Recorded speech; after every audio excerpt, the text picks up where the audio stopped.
పైన నడక నేర్చుకున్నానని, నీ చూపుడు వేలితో లోకాన్నే చూశానని, నాన్నను పూజిస్తే ఆది దేవుని కది అందునని,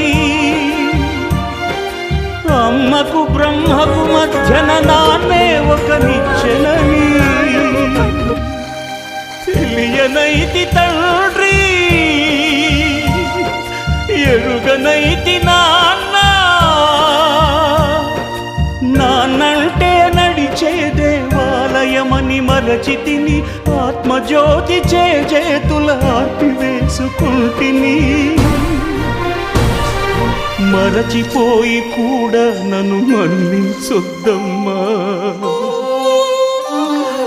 కలనైనా నన్ను కరుణించొద్దు.